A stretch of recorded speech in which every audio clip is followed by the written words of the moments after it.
Hey, welcome everyone. This is Chris. Welcome to my channel. And it's been a while since I've done this video.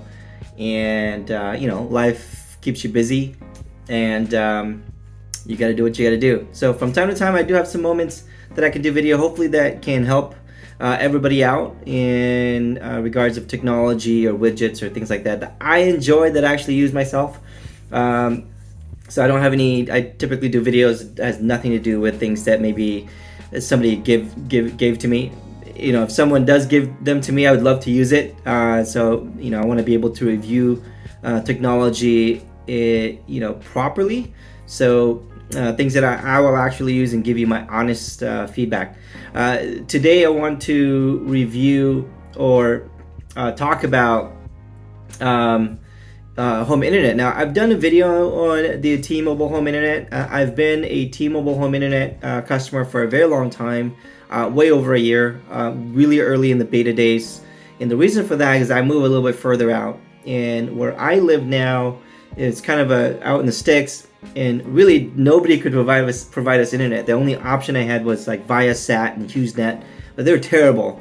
And for what I do and work at home, and of course during the COVID, my kids needed to learn or did virtual learning. So it was really important for us to have good, proper home internet. And I signed up for this one and I got approved. And so I've been using them for a long time. I've always been paying $50 a month. So when they came out, out of the beta phase, more of a public phase, they started like $60 and eventually it went back to $50. And so I wanted to point out a few things here. Is that I use my T-Mobile home internet for work only. I do have Starlink as well, and that's used for everything else in my house. So, but I want to talk about this, give you my honest review in the over a year that I've been with them. And I do want to point out that it is, there are really good moments and there are really bad moments, and majority of them are really bad moments. Like service is terrible, and many times I wanted to just cancel it and get something else. But they're unlimited, $50 for unlimited, and there's been months where I did like over a terabyte and it was perfectly fine. I did have Verizon backup. I use a Meraki device that can do that, kind of like an enterprise level. Obviously, I would never do a review in a consumer version because most people don't even do that. So anyway, I also had AT&T at some point, but again, both Verizon and AT&T only allows you to do 100 gigs. It's not. They do have their own home internet as well, but it's not available for where I'm at. So I was using their kind of a hotspot tech. So anyway. So if you're interested, they do have a 5G home internet offer. If you have good signal, you're within the surrounded by their towers, perfect. It's a great product. However, for people that are where this is designed for, which is rural areas like myself, it's not always the case, because the towers could be really, really far away, or even if they're close, there's still maybe the antenna's not facing towards you. So where I live right now, I live in like what we call it the black hole in the area.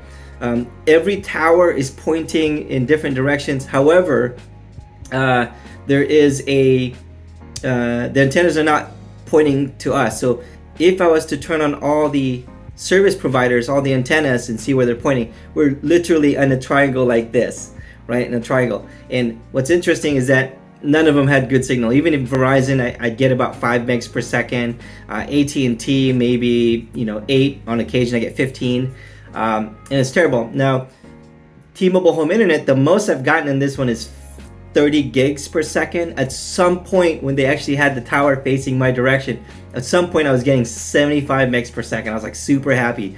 But it only lasted a week. After that, it went back to an average of 3 megs per second. It's going up a little bit. It's doing about 6, maybe 5, but it's still not where you can game online or anything. Again, this is based in my location, so you can use Cell Mapper to give you an idea if it's going to be a good solution for you. If not, I may not consider this. I may stick with other providers if it's available. In my case, this is really the only one that's available besides Starlink. Starlink's another story. So before that, also I wanted to, again, another caveat. I had the what they call the ASCII gateway, which given me a lot more control in terms of the network itself, but it didn't have 5G. So when I want to return the box, it's like, hey, it's broken, it's not working. Even I think it was working. It just didn't give me the same performance. I was getting like 0.5 megs per second. So it's like, look, I this is broken. I need to replace. Since they don't have the ASCII anymore, they actually gave me the 5G. The 5G Nokia version they have very limited supply. But because I've been a customer and it's a replacement of what I had, they gave me one right away. I didn't have to wait. Typically, they cancel your line and you're gonna have to wait just like everyone else. Well, I didn't want that, right? I just was like, hey, give me a replacement of this ASCII.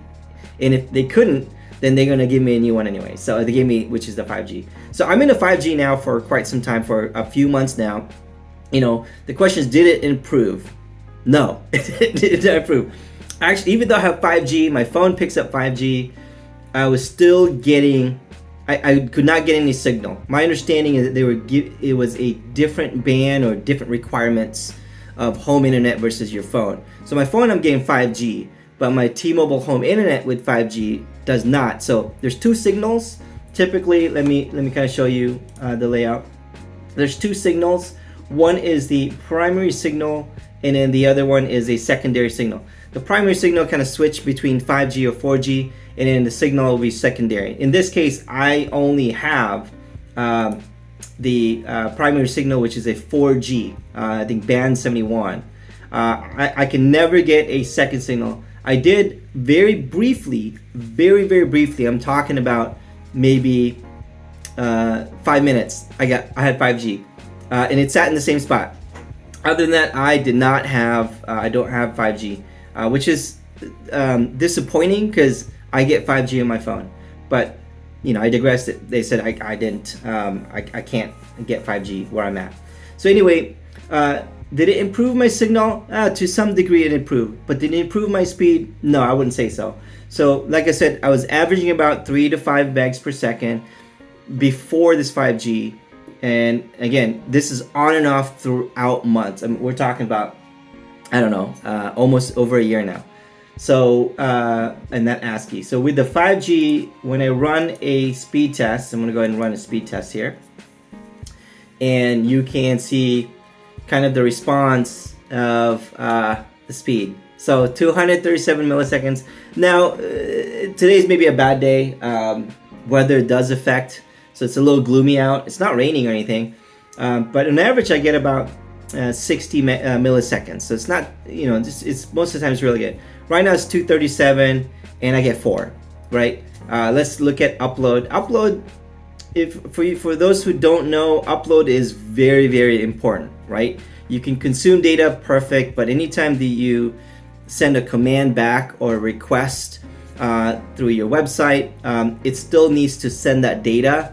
And if your upload sucks, it will take forever to get the data back. So because there's a delay in the upload. So 4 megs per second, download 2.92 and 237. So I'm gonna go run another one just so you guys can see what that looks like.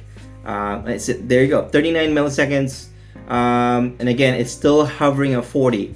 Now, my Nokia box, my understanding is that it overheats from time to time, and you have to reboot, right? You can buy a fan that has like a USB powered PC fan, kind of external PC fan, that I put at the bottom and at the top. So it pushes cool air from underneath and then pushes out hot air from the top. So it kind of has that proper flow, but I still don't believe that was still enough. And I would occasionally reboot, and when I reboot, sometimes I would get 27 megs per second.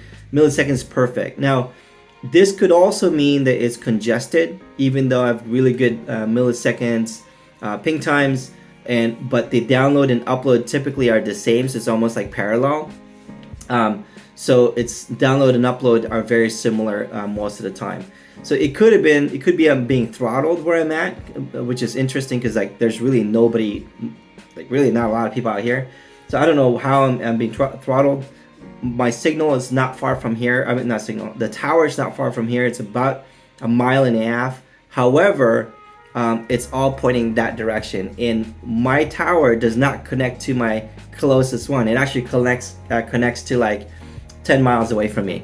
So it's efficiency is not there quite a bit, and also it's very limited. So let me run that one more time for the third run.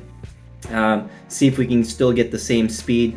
34 milliseconds ping time, and as you can see, it kind of sits there. Now it is enough for me in terms of for what I do for work. On occasion where I need to download larger files or upload larger files, I do move over to my Starlink just to get it out of the way.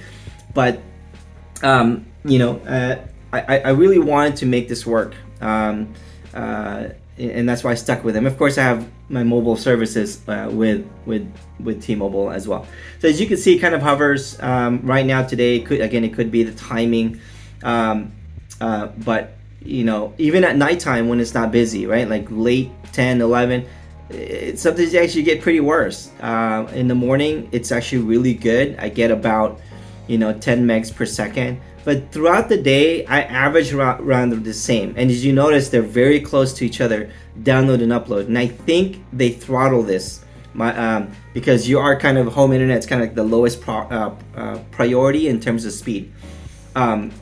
So again, the gateway itself is nothing to write about. It's actually worse, terrible product, in my opinion, in terms of the navigation. Now you can do other stuff with this. You can run your own application, but for most of the people that sign up for this, they really don't have time for that, right? They just want something to work. And so the connection is decent. You're very limited to what you can do. Like for example, if you use the system component, you can reboot factory, firmware upgrade, change password. You can take a look at your Wi-Fi network, some setups, right? You can look at statistics. Let's see. Statistics, and you can see the devices. I can't even see the devices in here, whereas before in the ASCII, it allowed you to do that. So again, it's really frustrating. It is stable. I will say that on occasion, I guess again once a week I would have to physically power cycle, restarting the box itself directly from the interface does not actually do a proper reboot. All it does is a software interface reboot, not a physical box reboot. So I would recommend, if you're having some difficulties or issues, you can do that. I've seen people do videos online where you can change the antenna and all that stuff. Again, to be realistic here, most people want to get this, they just want it to work, right? You shouldn't have to open a box and buy a $100 antenna and get better signal and so forth. But this is, this is something I've dealt with for over a year. I've seen worse. But is it, the question, is it worth it? I think so. For $50 for unlimited, if you can get good signal and good speed every single time, I think it's it's worth it. Starlink itself is $100 a month, and you got to buy the box, and you also it's not throttled or anything like that, and it's not there's no cap, so far. Hopefully they keep it that way, and it does for what it does, but you're paying twice as much, right? And the hardware device, whereas this one's $50. Now Verizon and AT&T, they do have their own fixed wireless internet as well, but it's not available for a lot of places. And I think T-Mobile is doing a good job of utilizing what they have. Am I happy with it? It'll get by, but most of the time I'm not happy with it. I usually get pretty pissed off and send a tweet out to T-Mobile and get, hey, your product it sucks. but for some reason I'm sticking with it anyway because I don't want to lose that place. It does help me on occasion when the power goes out, right? Because you can use off of battery as well. So again, this is my one over a year review with T-Mobile Home Internet. I do hope that they can fix my where the tower is facing, because if they can do that, I can get really good signal, and I'll be super happy if they could. So anyway, I appreciate for those that are kind of following my YouTube channel. Whenever I can, and post. I'll try to put more videos as well, and I want to do my videos more like candidly on the products that I use. Again, products that I use that I will be showing and reviewing after, of course, using it for quite a while, right? And then I'll review and give you my honest review. Back to T-Mobile Home Internet, I think it's definitely worth it to give it a shot. If it doesn't work out, you're not in a contract, you can always cancel, which is great.